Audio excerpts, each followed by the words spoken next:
The Moon Jae-in administration introduced a state program to provide greater support to those with developmental disabilities.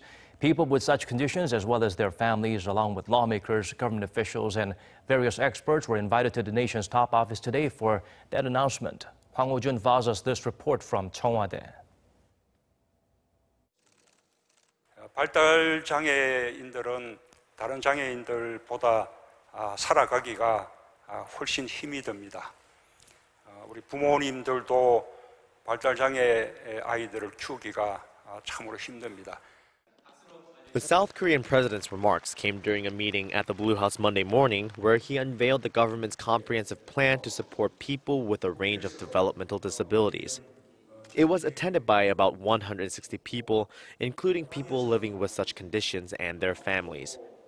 President Moon acknowledged the pain of parents, noting that to get the government to address the issue, they've begged on their knees, shaved their heads, and gone on long marches.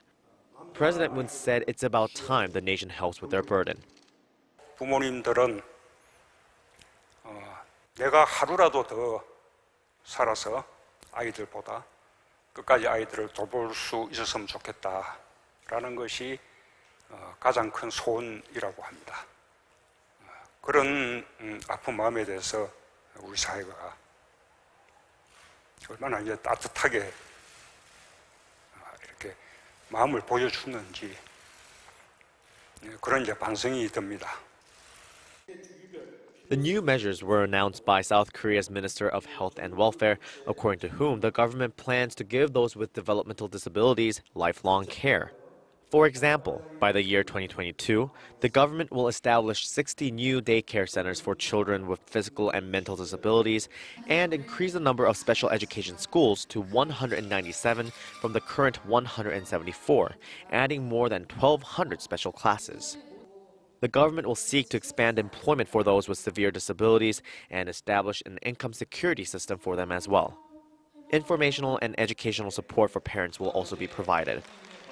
Supporting people with disabilities and their parents is part of the Moon administration's initiative to build what it calls an inclusive nation.